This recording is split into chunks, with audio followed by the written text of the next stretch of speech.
Okay, awesome. If you just joined us, we're Operation Parent. We're excited to bring you Alcohol, Drugs, and You, a conversation about addiction featuring Marc and Lianna Treitler.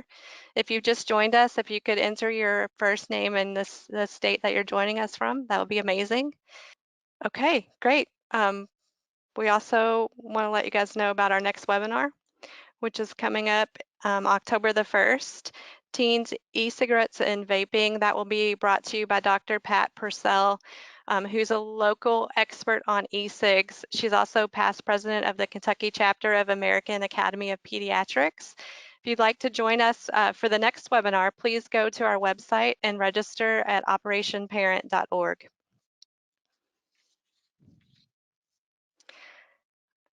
We at Operation Parent are a parent-driven organization providing comprehensive prevention, education, and support resources for parents, caregivers, and organizations responsible for raising and guiding teens and preteens.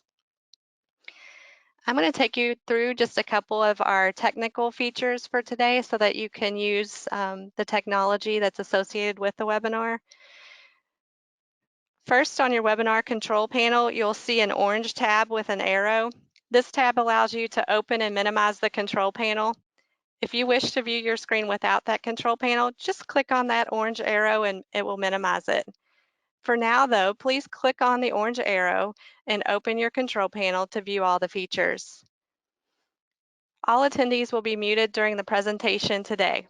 But don't worry, we still would like to hear from you via this question section, which many of you just utilized.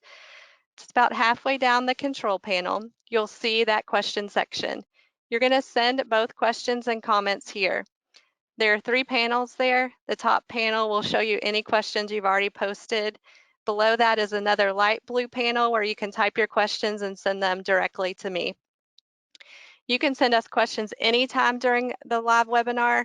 We love questions, so we like to see those continue to come as we're on air. All questions will be answered at the end of the presentation. We may go over the 60-minute mark with the question and answer segment. So if you need to leave the webinar a bit early, we do understand. Also, we don't expect you to have any technical difficulties during the webinar today, but if something comes up and you can make a notation there in the question section, that would be great. We have put together some awesome handouts today. One entitled 9 Facts About Addiction People Usually Get Wrong. The second one are helpful sites that you can use to continue your learning and research. The third is Parent-Teen Drug and Alcohol Contract, which is a really helpful resource to guide the conversation with your teen. Substance use and mental health for teens and young adults is the 4th handout. And then the 5th handout is a PDF of the slides from today's presentation, and that's titled Alcohol, Drugs, and You. Just double click on the handouts to begin the download process. The handouts will only be available to you while we're in session. Once the webinar has ended and the session has closed, you will not be able to download the handouts from that location. Also, though, an hour prior to this webinar, you should have received an email containing the handouts. So if you don't download the handouts during this live webinar, please look for them in your email. There will be a short survey sent to you directly as we finish the webinar. It will take about 5 minutes to complete and will provide invaluable feedback as we continue to grow Operation Parent's webinar program. We are recording this presentation, and the recording link will be included in our follow-up email, which will be sent to you tomorrow afternoon around 3 o'clock. Also in the follow-up email for all those attending our live webinar today, you will have an attached attendance certificate of attendance. And now to the nuts and bolts of our presentation today, the part that is so exciting. We want to introduce you to our presenters. We'll start with Marc. Marc Treitler is the dad. And he enjoys spending time with his family and their Yorkie puppy, Coco. Now more than 10 years sober and recognizing what he didn't know as a kid that might have prevented his alcoholism. Educating kids about the danger of substance abuse is his passion. An attorney, Marc is an executive of a utility company, which keeps him very, very busy and allows him to travel throughout the country. When Marc isn't working or on his phone, his hobbies include embarrassing his wife and kids, convincing his daughter that boys are bad, and passing his musical taste to his son, cleaning up puppy pee inside the house, and talking politics to anyone who will listen to him. It's also my distinct pleasure to introduce Lianna Treitler. She is a very busy teen. When she's not on Instagram or Snapchat or FaceTiming her friends, she's diligently studying, playing soccer, rehearsing for a musical, giving a speech, or debating an argument. She is very busy. That's a lot. You've got a lot going on, Lianna. In her spare time, she still finds time to volunteer for local charities and raise money for Rady Children's Hospital. In fact, she loves kids so much that she desires to be a pediatrician. Since writing books on substance abuse with her dad, Lianna has been a requested speaker at several organizations, including Grandparents Raising Grandkids Symposium, put on by the San Diego Department of Health and Human Services. This fall, Lianna is off to college, and we are very excited for her journey, but she's going to continue working with her family to educate middle school kids about the dangers of substance abuse, which we thank you for that. Today, we will accomplish these learning outcomes. We're going to understand the predisposition to addiction and how that affects your children. We are going to learn about the factors that can lead to addiction and the warning signs of a problem, which will allow you to catch things early. We also are going to provide discussion points that you to have with your child about alcohol and drug misuse. I also want to give you the titles of the books that Marc and Lianna have written together. Alcohol, Drugs, and You, A Young Person's Guide to Avoiding Addiction. And then the second book is My Dad is an Alcoholic, What About Me? A Preteen's Guide to Conquering Addictive Genes. So it's my distinct pleasure to turn the webinar over to you two. We're so thankful for your time and your talent and the work that you're doing to educate others about addiction. All right. Hi, everybody. This is Mary Beth Huberti, and I'm trying to unmute your microphones. Give me another. There we go. And can you see everybody, Michelle? Yes. Hey, all right. Yeah, Hey, good work. All right. Sometimes you just are never quite sure what you're going to get. So, hi, everybody. This is Mary Beth Huberti with Operation Parent, and I have joining us Marc and Lianna Treitler. So we're going to go ahead and get started. As we go through, this is just questions and answers. As just a reminder, please go ahead and post questions in the question section. We will have time at the end of the presentation to go ahead and answer questions. All right. So, Marc and Lianna, loved your books. Really enjoyed them. Thank you. Marc, what inspired you to write Alcohol, Drugs, and You? Thank you, Mary Beth, for having us, and thanks everyone for being on. And thanks to my busy teenage daughter for spending an hour with us. I was like a typical boy, teenager, college student, and began drinking in high school, which is very common. Fast forward about 15 years of progressive drinking after that, I landed in rehab, thankfully. And one of the first things they taught me in rehab was that there's a strong genetic component to this, and my family tree is just littered with addiction on both sides. It's like the perfect picture of addiction. Mother and father, they're both aunts and uncles on both sides. So the first thing that hit me was, wow, my parents are great. Why didn't they ever tell me this? Why didn't they tell me if I started drinking in college, like my frat brothers, then I might, I have like a 400% higher likelihood of becoming an alcoholic forever. So the more I began to learn about this in college, in rehab, I wanted to make sure that my kids knew about this. So right when I was out, I started talking to my kids about it. We started digging into the disease and into what might happen. And then we started to realize that this was a really good, topic for almost all families.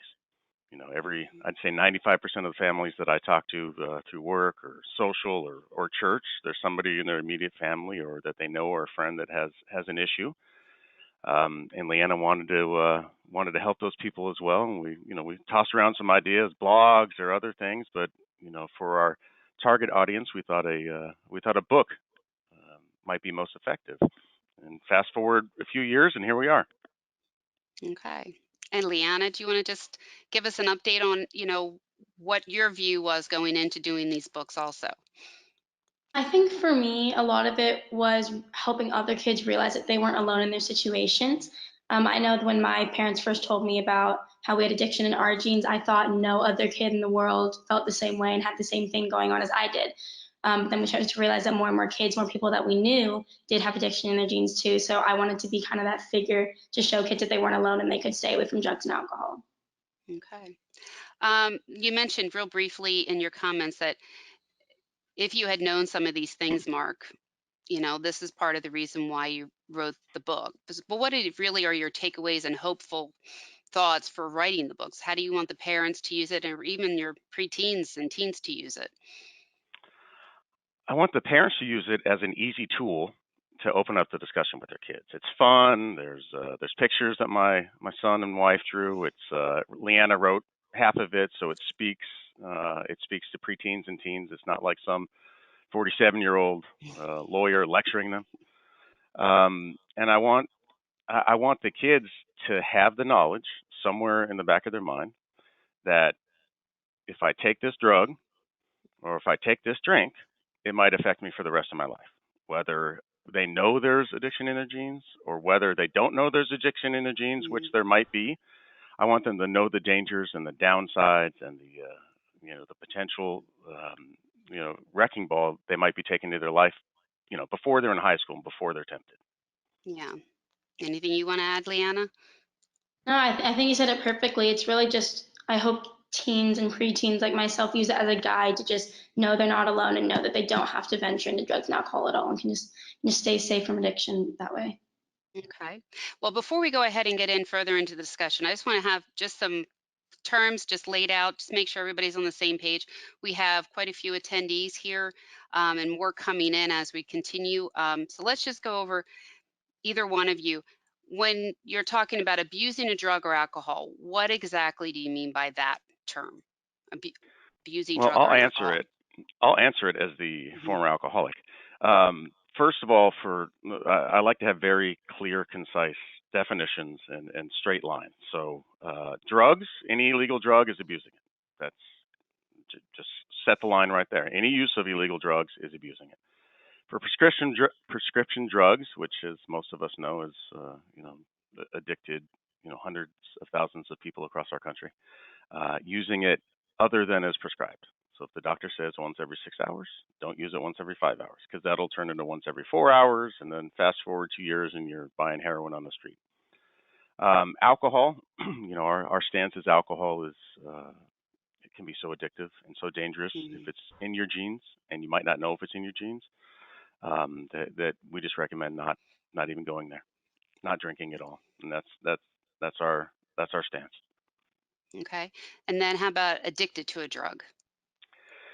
The scary thing, the thing we like to emphasize here is that it can happen so quickly. So it's the definition might be that your body needs it. So it's not just that you're taking it because the doctor tells you to. It's when your body needs it. It's when your mind or your body is telling you that you need the drug. All of us have seen people addicted and seen TV shows. Every 6 hours they have to shoot up heroin. Their body's craving it and overwhelming all their senses. And what's really scary is this can happen in 3 to 4 days. So even when it's prescribed, there's people addicted to heroin all over the country that say they were addicted within 4 to 8 hours. So it's not doesn't have to be a 5-year problem. It can be a 1-week problem, and then once that addiction light switch is turned on in your brain, it never goes off. So you're like me, and you have to work on it for the rest of your life. Okay. How about predisposition? What do you mean by predisposition? Lianna, you want to take this one? Yeah, so predisposition describes an addiction or history of addiction in your family history and your genes. So kids or people with predisposition have their DNA actually modified from their family history and previous addiction to alcohol and drugs that makes them much more likely to develop an addiction themselves. Okay. All right. Either one of you, what are the factors other than predisposition that can lead to addiction? However you want I'll to. talk about the first one because Okay. Lianna doesn't have this problem, thankfully, and neither does my wife, but I did. Lack of coping skills. So us alcoholics and addicts, we have one coping skill when we're using, and it's the alcohol or the drug. So when we have a bad day at work, we go home and drink. When we have anxiety about a test or a move, we drink. When we're fighting with our significant other, we drink.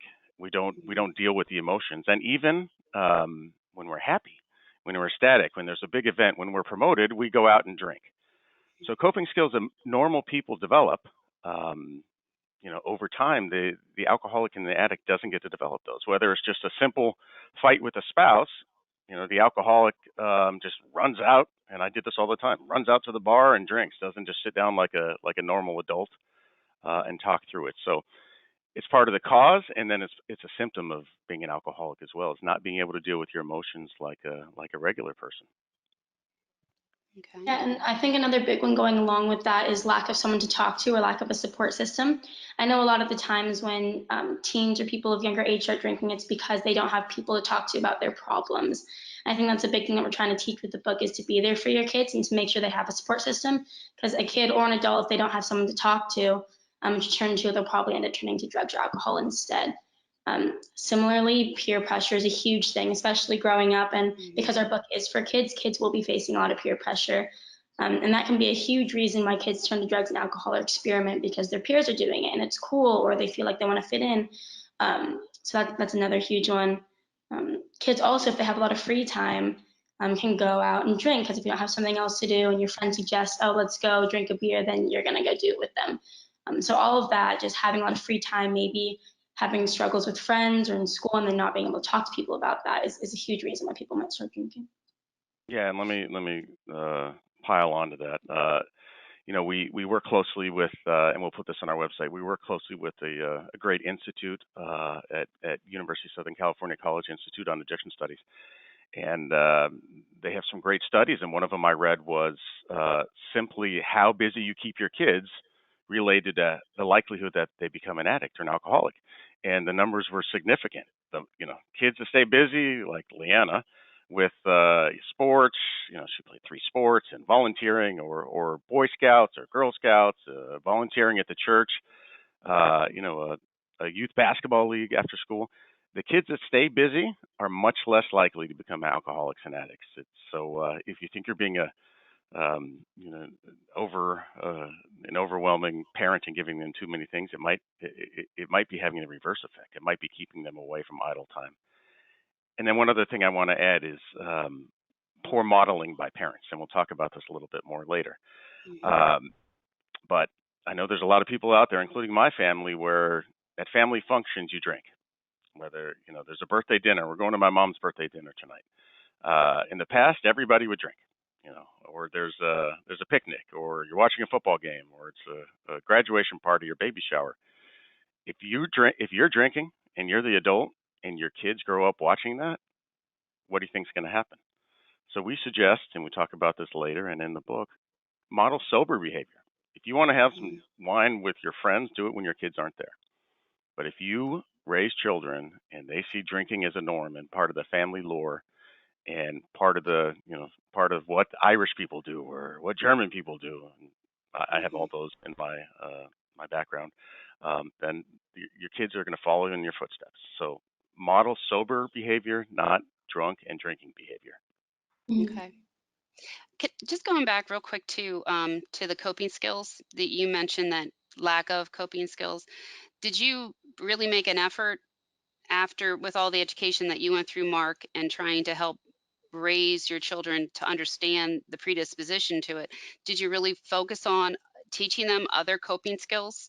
Did you feel like you learned a lot of other types of coping skills, Lianna?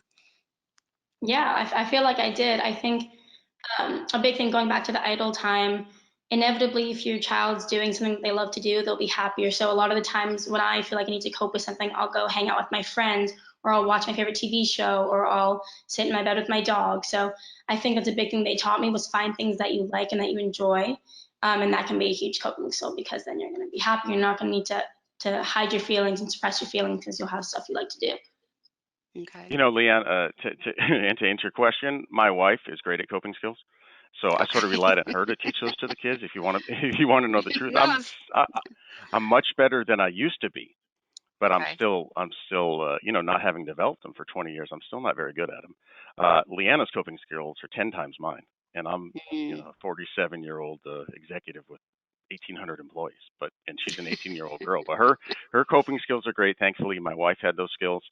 If Mhm. you're parents, if you're a single parent and you don't have them, you know, there's ways to get them. Leanna's very involved in the church. You know, talk to a counselor, talk to other parents. You know, there's a lot of webinars, and I'm sure you have some yourself. Yep. So if you Mhm. don't have someone in the family that's really good at coping skills like I have with my wife, then find something, find someone to help. Okay. Lately in the news, probably in the past year, we've read a lot and heard a lot about addiction as a disease.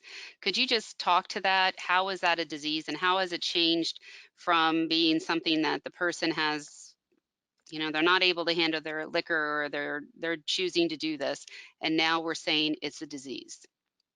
Yeah, it's funny. For those of us who have actually been there, there's no doubt in our minds because you can't turn it off, and it overwhelms you. It's not willpower at that point. But I do remember before, you know, in my youth, thinking, oh, those people are weak. It's just willpower. But Okay. fortunately, I think our society is coming to grips with the fact that you know, when people get addicted to, you know, opiates from their doctor, and you know, they lose their job, they lose their family, they lose their kids, they, you know, turn to Mhm. prostitution or theft and heroin. That, you know, it's probably something, you know, stronger than willpower. And what I like to tell people is just compare cancer and addiction, and once you get both, um, they never go away. You know, you have to treat cancer. You can get rid of the cancer, but you still have to treat it forever and hope it doesn't come back. That's the same with addiction. It can be passed from one generation to the next. You know, there's a breast cancer gene. Mhm. My Yeah. mom's battling breast cancer right now, so very familiar with that. You can pass along a addiction gene, and you have to. They both can kill you. So you have to Right. fight them for the rest of your life. They both can kill you. They're both progressive. Alcoholism and addiction gets worse over time. So every year it gets worse. Diseases, you know, MS, cancer, unfortunately, they all get worse. If you stop thinking about the willpower and who's doing what, and you just look at the definition of a disease, can you get Mhm. rid of it? No. Does it progress? Can it kill you? It seems to me it fits right in that category. Okay. Um, Leanna, what are the warning signs for a parent that their teen may be using a drug or an alcohol? What do you Yeah, what do you see? I mean, yeah, being a for sure. teen.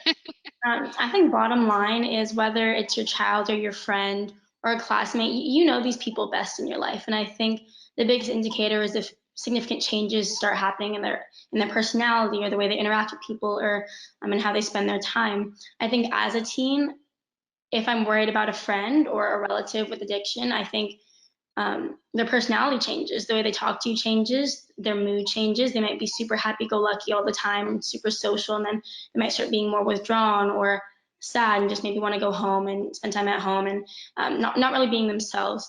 And I think with that, changing their hobbies and their friend groups and their interests. Um, I think if you see your child starting to get some new friends, maybe people who aren't the greatest influences on them, it's probably a big sign that they're doing things they're not supposed to be doing.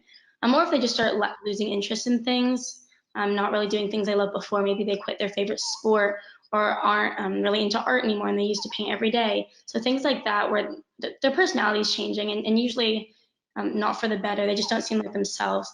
Um, I think another huge thing is in school, because everyone of my age should be in school.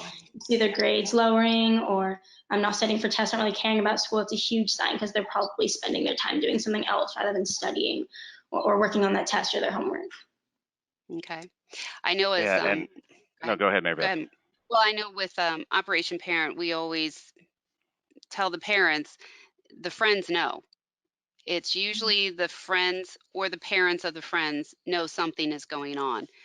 And unfortunately, on average, it's like 2 years before it really shows that a parent will be the one who will say, wait a minute, we have a problem, because they're thinking it's everything else but addiction Yeah. or abusing and drug and alcohol. So, when hearing it from a teenager to say, we see this, and to raise the flag to a parent is also so important. So, Mark, what else did you want to add? I was going to add two things, and I noticed your next webinar will address this. Is if you see your kids vaping, Yeah. there might be an issue. I'm just going to be blunt. I know vaping was designed to get people off smoking, but nowadays teenagers abuse it. And as your next webinar will show, I think it's 3 to 4 times more likely to be using drugs at the same time. So if they're vaping, pay attention. And then just generally, I see this almost every day with teenagers, with spouses, with employees, with sister-in-laws I'm helping somebody with right now. If you think there's something wrong, if you think they're drinking too much, if you think they might be addicted, they probably are. Just take that next leap. Don't let your brain tell you, oh, no, you're being silly. You're overreacting.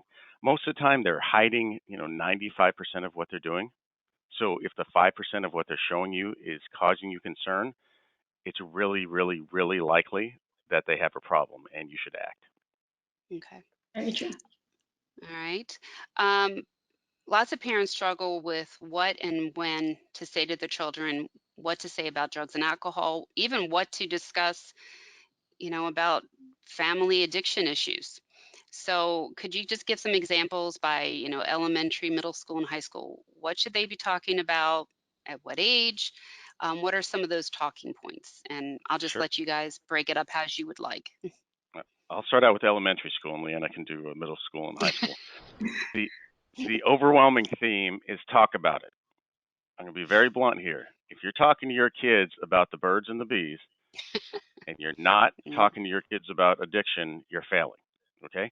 Because they're much more likely nowadays to become addicted and to die of drugs than they are of gunshots or AIDS or car accidents. So you have to talk to them. You can't rely on your teachers. They try their best, but they're just teachers. You have to make it part of your family discussion, your normal discussions. Point out so and so actress unfortunately just overdosed. Make that part of your discussion. The timeline. Elementary school, obviously, you don't want to scare them too much and get into specifics, but just bring it up as one of the bad things. You talk about good things. Don't talk to strangers. Right? You tell kids that. Don't talk to strangers. Add to that. Don't use drugs. Don't drink. They're all dangerous. Or don't take candy from strangers. Add drugs and alcohol. Just get it in the back of their mind that, oh, my parents told me this is bad. Talking to a stranger is bad, and they learn about strangers. They'll run away or so just make it part of that same discussion. And then we get into middle school where our book was developed, and I'll let Leanna talk about this. Yeah, so I think the elementary school age and like early middle school is a really good time to just tell your kids what drugs and alcohol are. Just let them know that it exists and it's out there. And then as they get into middle school, this is the time when kids for the first time are starting to see drugs and alcohol firsthand. You can hear about something, but it's different when you see it and encounter it in your life. So I think being very upfront with your kids, make sure when they're in middle school, because they're going to be starting to see these things, saying, oh, I'm here for you. If you see this, you can come talk to me. And just telling them very honestly, your friend might be doing this, your friend might be doing that. Just make them more aware, because middle schoolers, although they may be young, like I think my brother was young and he's 15, 16, but middle schoolers are starting to see this for themselves. So if they're old enough to be seeing it, they're old enough to be hearing about it. So just being honest and maybe telling your kids stories. So if you have a relative, my dad said, don't cut corners, don't sugarcoat things. If you have a story about a family relative who has experienced drugs or alcohol addiction, just tell them about it. Be very honest. And I think as they get into high school, the honesty and being very transparent is super important. I know as a high schooler, I like to be talked to like I'm an adult, even though I might not be that grown up. I like to feel like I am. So high schoolers really, if you're just talking to your kids like you're having a conversation, not being condescending, not treating them like a baby, that'll really show through. That'll really hit home. I think if you're talking to your high schooler, hey, this happened to your uncle. Hey, yeah, like my dad said, this is in the news. If you see this drug, tell me about it, and that'll be really helpful. Just being very honest, being very open, being an outlet for your team to talk to. And yeah, just not sugarcoating things. I think stories and kind of horror stories and personal experiences will impact teens the most, just because if you know someone that's gone through something, you're way less likely to experiment than if it's just a concept or a story that you've been told. So that's what I would say. Okay. So maybe go ahead, Mark. I'd also add, it's not just what you say, it's what you do. Be a very nosy parent. Be very involved. Okay. And my wife does this. I don't do it so much, but she's great at this. And Lianna knows it's the right thing to do, but obviously teenagers sometimes get annoyed. Make sure you know who they're going out with. Make sure you know if they're going to a party, are their parents at the party? And even further, do you know the parents? Right. If there's a sleepover, don't just say, yeah, fine, you can have a sleepover. Make sure you know those parents. Make sure they're not growing marijuana in their backyard. I've heard that story lately from a friend of mine. They sent the kids were at a house and there was marijuana growing everywhere. Make sure you know where they're going. Make sure you know what they're doing. Make sure you know the people and ask. You know, if there's a big party or sleepover, ask that mom or dad out for coffee and say, hey, I don't want my kids exposed to alcohol or drugs. Are you one of those parents that allows that at your party? Which is their prerogative. But if so, find out, and then your kids won't go. So being involved, nosy parent is good for your kids, and the downside is too significant. Yeah, as much as I hate to say it, as a teenager, you're right. I think one of the biggest things as I've grown up is that my parents know all of my friends and they know all of my friends' parents. Because going back to what we said about noticing changes in your kids, if you know who your kids' friends are and you know who the parents are, then you'll obviously be able to notice if those groups change, and you can be asking your kids' friends questions like, what did you guys do yesterday?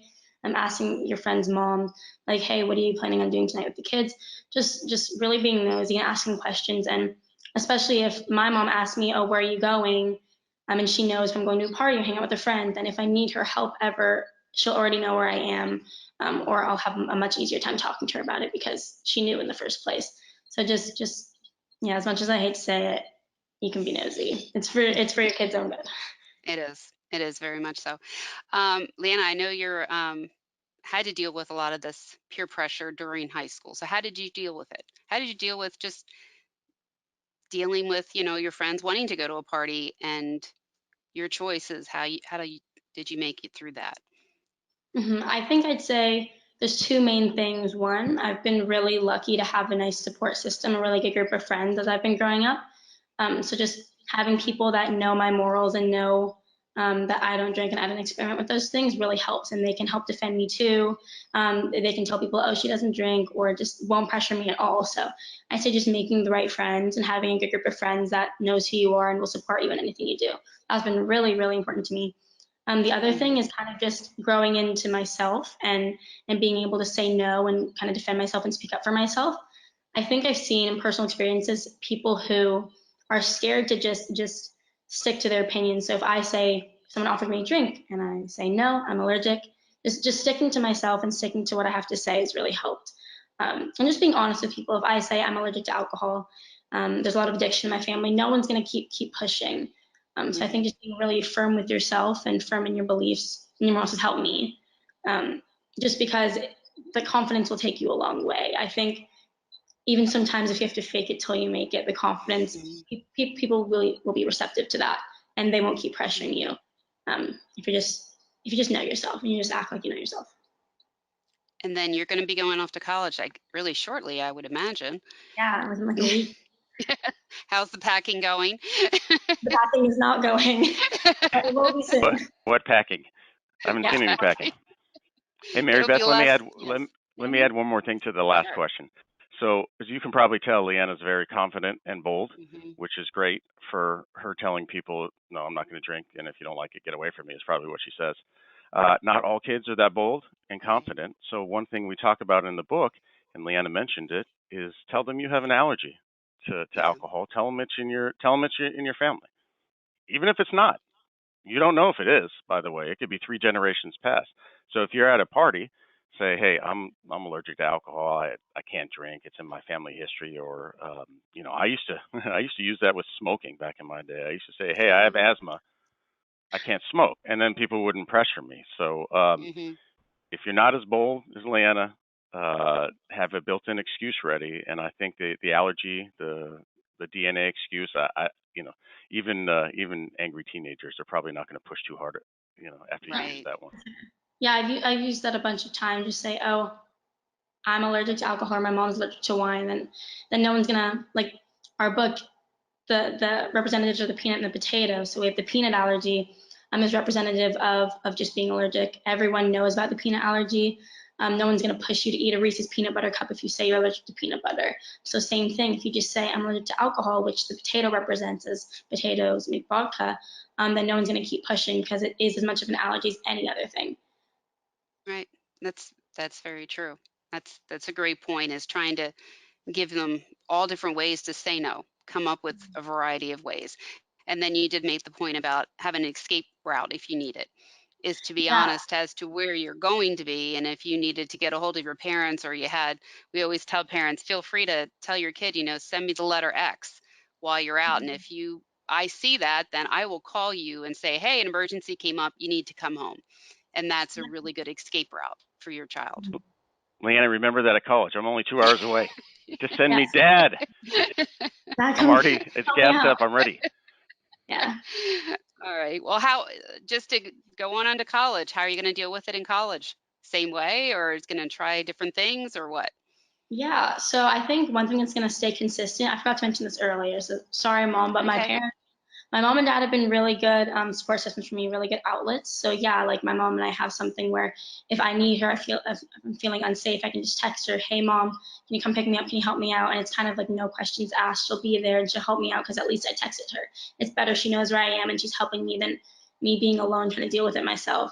So I'm definitely going to continue to use my parents as help and like other adults that I found in my life and other friends that have been really, really good.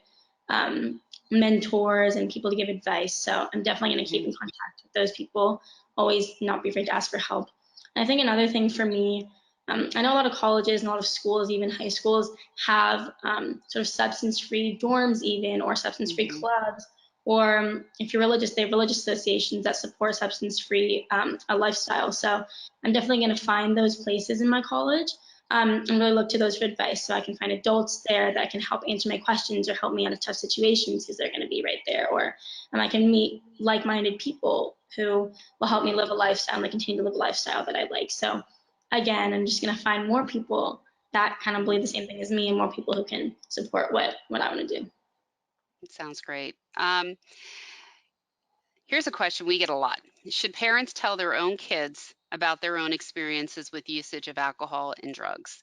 And just how honest should they be, and why or why not? I have a pretty strong opinion on this because when I grew up, I heard tales of alcohol and drinking, and it was glorified, to be honest. So no, do not tell your kids of positive drug and alcohol experiences. Don't glorify it, because anybody that's listening to this that's used drugs, we know there's bad, and maybe there's some pleasure at the beginning or some upside, and the same with alcohol. Your kids listen to what you tell them. They want to be like you. My son, God bless him, he wants to be like me. So I don't need to be telling him about any funny stories or any good times of the drinking. I do fill his head with all the downside. He's well aware of that. So my stance is, if you had drug or alcohol experience in the 60s or in college or during law school, tell him the downside. Okay. Yeah, and I think as the child who's heard the stories, Even though it might be scary, it kind of scares me in a good way. Like if you tell your kids about drinking and driving stories, they're not going to drink and drive. Kids don't want to do the wrong thing. You get scared. So I think my dad and my mom telling me stories, kind of horror stories about alcohol and drugs growing up, really helped me because it helps me know that there's a lot more downsides than upsides. If there are any upsides, it's just a lot of downsides. So, and obviously, with that, don't be telling your kids the scary story when they're in third or fourth grade. But as you get older, you can really start to open up about that, and it really gives us something to hold on to, like real life stories that have happened that can like deter us from trying drugs and alcohol. Okay. So then how can a parent model healthy usage of alcohol? I know you say just be sober, just don't use it in front of your children. How else could they do that? I'm going to stick to that one. Don't Okay. drink in front of your kids. Don't make alcohol part of all your get-togethers. Yeah. Dinner tonight with my mom. Hopefully people don't drink. Easter brunch. Do you really need alcohol at 11 a.m.? You know, picnic out on the beach or on the bay. Do you really have to have 5 coolers of Yeah. alcohol? I mean, or can you just say if you want to drink, adults can drink. If you want to drink, do it when it's you and another couple at dinner. Do it when your kids are out. Don't take your son to a football game and pound 7 beers. Yeah. I mean, what do you think he's going to learn? So my stance is definitely drugs and do not drink around your kids. Show them, like billions of people have in this world that never drink. Show them how you can experience life and how you can be happy in life without drinking. Okay. All right. Um, Marc, how has your recovery impacted your relationship with your family, and what has it meant to you? Well, I get to do these awesome webinars and interviews on news and other things with my daughter, which is amazing, obviously.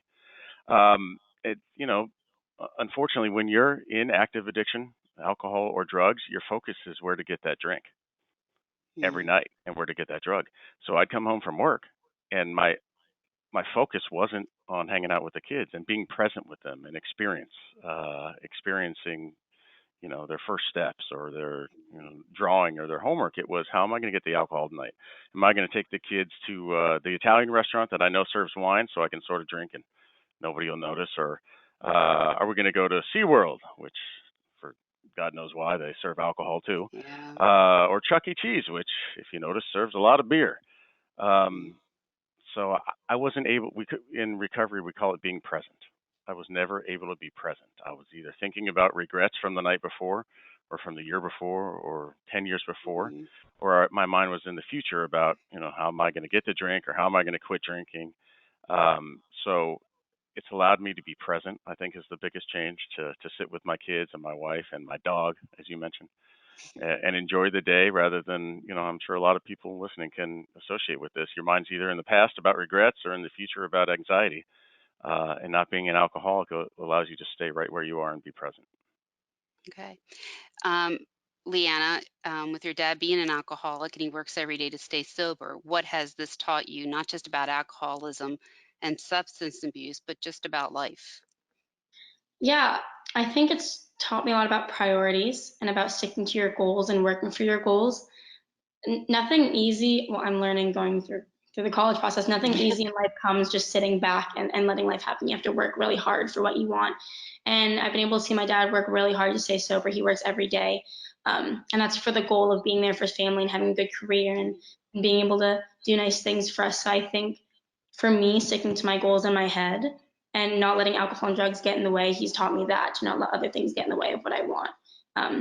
And just to work hard for what I want and be there for the people in my life and to not let things get in the way. Okay. Um, Last thing is you have a foundation called the Red Rosebud Foundation, and you provide your books through that. How can an organization and an individual get the books? Yeah, if there's we have a nonprofit, a 501(c) that helps purchase books and give them to worthy organizations or families that can't afford it. We want everybody that could benefit from this book to get the book. So if you're listening and you participate in a church or a Boys and Girls Club or a juvenile hall, we did this too recently, and you think there's middle schoolers there that could benefit from our book, email us. Go to potatoallergy.com is our website, potatoallergy.com, and tell us, let's start a dialogue and see how we can get you hundreds or dozens of books. And our goal is to get the message in the brain of as many middle schoolers across this country and world as possible, so we can focus on prevention rather than rehabilitation, because rehabilitation is really hard and the success rates are very low. Prevention, it's 100% cure. So that's the focus of our foundation.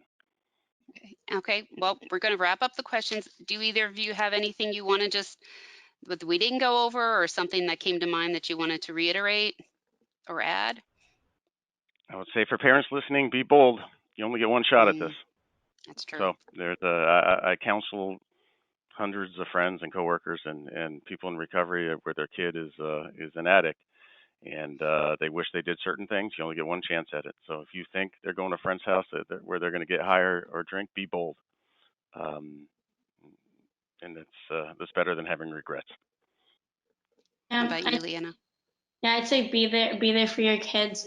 Be open. Make sure you develop a trust between them. Make sure they know you trust them so they can trust you. Because having my parents to be able to talk to and just ask questions and be honest with has been really helpful for me to stay on the path that I'm on. So just developing a really good relationship and letting them know that you're there for them is really important. Okay. All right. Well, we're going to just go to questions. Hold on, let me get my computer. So if you do have questions, go ahead and put them into the question section now, and we'll start addressing them. I just want to just flip through a few. Let's see if I can move some screens here. Hold on. Probably not easily. There we go. All right. Well, please continue to follow Operation Parent. You can follow us on social media on Twitter, Facebook, and Instagram. Check out our website for our parent handbooks. We have the elementary parent handbook available online. We have an English, Spanish, and a Christian edition, and also a middle and high school book. Both of them do contain information about talking to your kids about drugs and alcohol, substance abuse, and then in the middle and high school, it goes into the variety of topics related to drugs and alcohol and the different drugs that are out there, also with e-cigarettes. So again, our next webinar is October 1st with Dr. Patricia Purcell. If you have been with us watching our webinars, we had one with her about a year ago. And so this is going to be a good update on what's going on now with the e-cigarette issue. Again, this is their books. Highly recommend them, enjoyed them. They were great books, easy to read, great information, and I did love the illustrations. So your family did a great job putting these together. Yeah, they did. They really did. So, and again, it's at potatoallergy.com. So with that, I'm going to open up Michelle's mic. And Michelle, do we have some questions? We do. The first question is for Lianna. What age do you recommend that the conversations begin?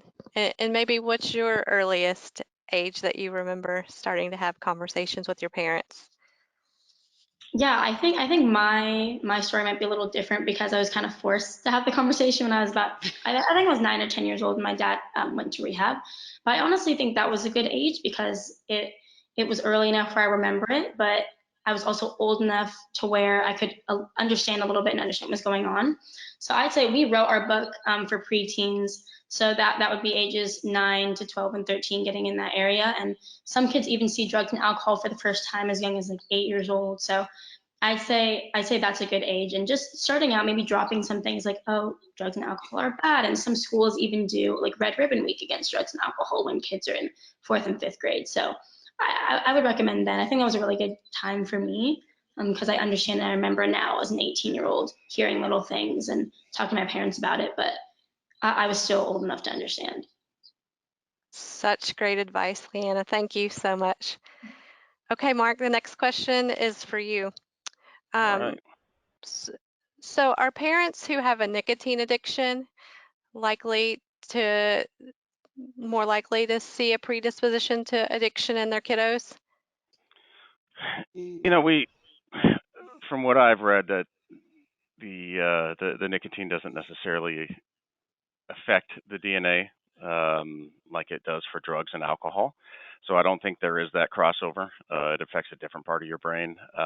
Certainly, certainly smoking. I think there is an indirect correlation.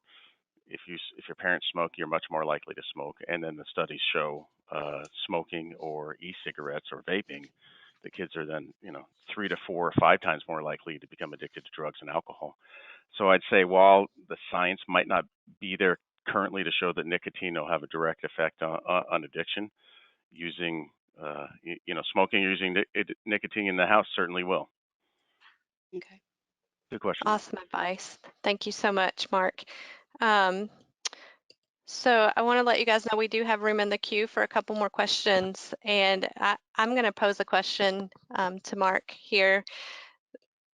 You mentioned that you've counseled and worked with several friends and family members that have gone through addiction recently. What do you hear or maybe see as the top warning sign? Like, what is presenting itself more on that list of warning signs, would you say? And by the way, it's every day that I'm helping someone I know with a family Right? member, and Yes. I'm not exaggerating, including this morning. So Wow. somebody that's overdosed 7 times, and she's 31, has now moved Wow. on from opiates to methamphetamines, and she's in prison in Massachusetts. So these are real Mm-hmm. life stories, and it happens all the time. It's changes in personality is what I think we see most often. Is they're much more volatile, I hear, or they're fighting, they're screaming at us, they're assaulting us verbally or physically, where they used to be such a peaceful person. Most people don't go from peaceful to screaming and throwing things at their mom's head unless there's something really wrong. And most of the time, that's drugs or alcohol. Obviously, there's significant mental disorders that can also do the same thing. But I think it's those severe changes in personality and trying to think what's going on, and you got your mind has to take you in our society to drugs or alcohol. So I think that's what we see most, at least what I see most, helping others. Yeah, I want to thank you both for what you're doing, and speaking to what you said about the just majority of us are dealing with it. I would say all of us can probably think of a close friend or family member who's going through it. So I just want to thank you for the power in what you're doing every day. Lianna, this next one's for you. Are there any peers or friends that you've spoken to directly about the risk associated with alcohol? Yeah, 100%. I think it's happened to with many of my friends, either talking, maybe I'm concerned about them or one of our mutual friends or their parents, or they've come talk to me about their parents. Um, I think sometimes, like a question you just asked, like some of the signs, I think as some of my friends or peers are experimenting with things, I notice that they start to lose interest in their activities and they're just focused on going to get something or when's the next time they can drink or party. So I've had to talk to a couple of friends just about, hey, are you really prioritizing things? Are you sure this is what you want to be doing? And I tell them about the dangers like my parents have taught me. And a lot of friends that come to me with concerns about their parents or adults in their lives. And I've asked my dad a whole bunch of times for help on what to say to them, or I tell them they can talk to my dad, or their parents can talk to my dad. And just letting them know, yeah, like my dad said, if you think something's wrong, something probably is. So a lot of people have come up to me asking if I think something's wrong, and I'm like, you know them best. So there's probably something wrong. So yeah, I've had to do that a good amount of times. That's right. There's good power in your gut, isn't there, when you're sensing an issue. Okay, either one of you, what do you say to a child if a parent is an alcoholic but refuses to accept that they have a problem? That's a good question, and unfortunately, I get that question a lot, and so does Lianna. There's a lot of alcoholics in our country. What the children can do is speak up. So two things: speak up to other family members. Go to your trusted aunt. Go to your trusted grandma, and say something. It might be hard, but the alternative could be you lose a parent. Just say something. So, hey, Dad, Dad's taking a lot of pills. Hey, Aunt Sally, Mom's drinking a bottle of wine every single night. Adults are generally smart enough not to make it seem like you were tattling, but tell someone that can do something. And then the other suggestion is tell that parent. So in the book we talk about what finally got me to go to rehab. It wasn't uh, you know falling on my head and almost dying in a bathtub, or embarrassing myself at numerous work events.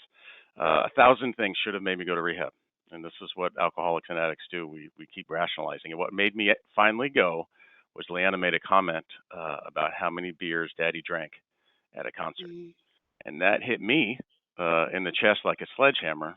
And then I went to rehab, and now 10 years later, we're trying to help others. So as hard as that might be, your parent, the voice, the young voice of a daughter or a son saying, "Daddy, I'm worried about your drinking." It can have a downside, and it might be what they need. So I'd suggest saying something to the parent and other relatives. Okay.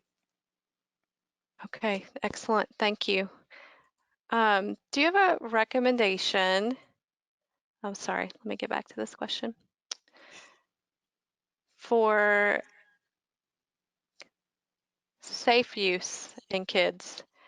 I think I know what you're going to say there, but that's the question. If you have any recommendation for safe use for kids that are already experimenting, maybe heading to trouble? Oh yeah, that one's easy. No, don't let your kids drink, and don't let your kids do drugs. So, it's becoming more difficult because our society is pushing an agenda of legalizing marijuana, which I could do another webinar on, which is terrible for kids and society.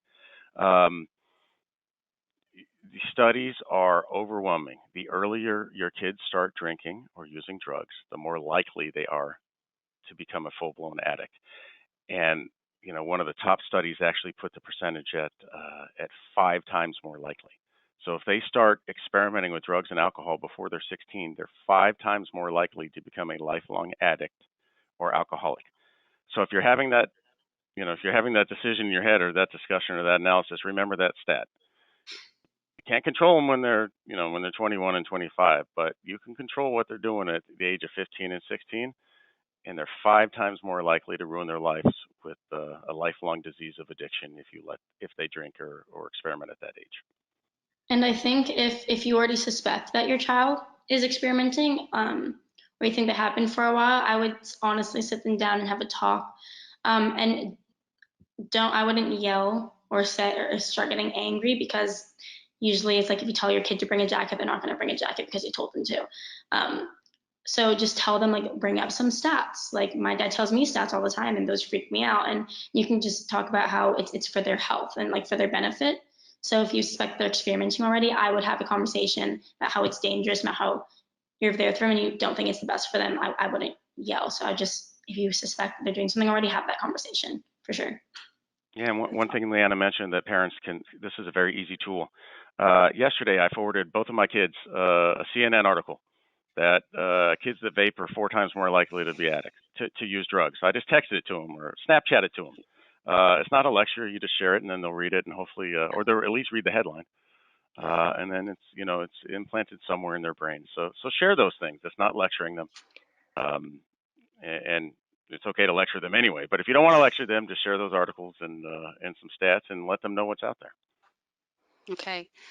Is there one more question? We have time for just one more. The last question, and Okay. it really falls Okay. right in line with the question you just answered, but both of you may have a couple more tidbits of information on this, because we hear this a lot here. What do you say to parents who say, I would rather that my teen drink with me first in a safe environment? And I know that you're going to say no, but what else would you get them to think about there? And maybe what do you see as the liability with that?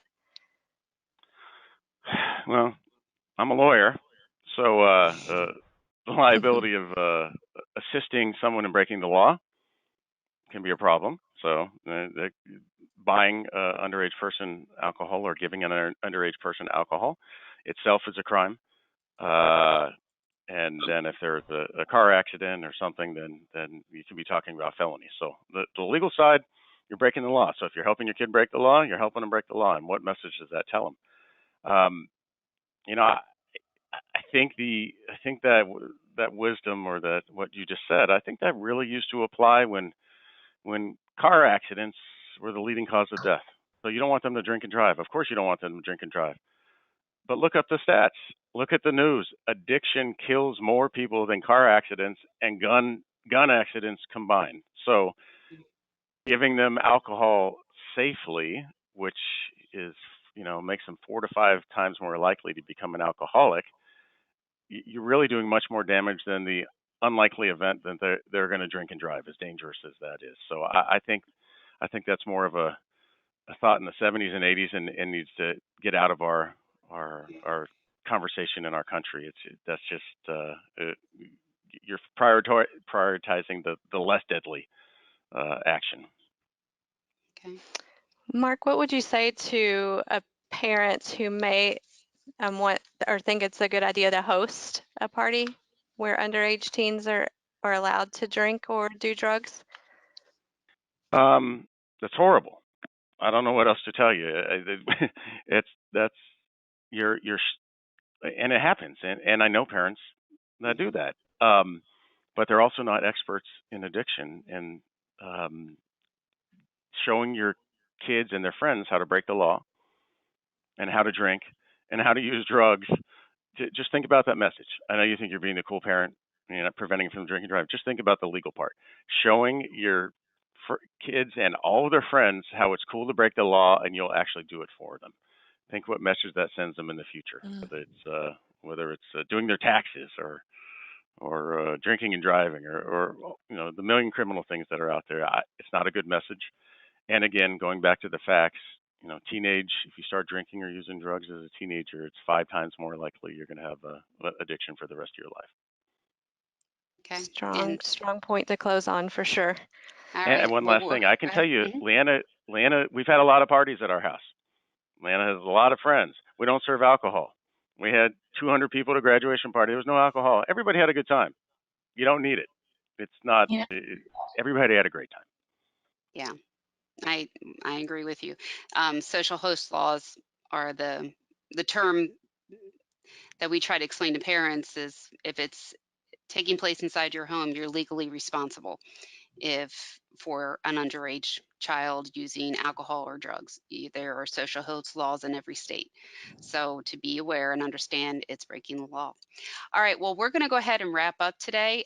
Just so everybody knows, you do have access to the remaining slides on the handouts that we just went over, some of the particular things that that were covered during today's webinar. So in your slide handout, you have the remainder of the slides that just kind of goes over the main points. So I encourage you to take a look at those slides. If you have any other questions, feel free to go ahead and email them to me at marybeth@operationparent.org. I can forward them on to Marc and Lianna for them to reply to you. Otherwise, thank you so much, both of you, for spending the hour with us today. We really appreciate it. And hopefully you'll continue to have great success with the book and educating parents and teens about addiction. So again, thank you. And I'm going to go ahead and stop the webinar. And thanks everybody for attending today. Bye-bye.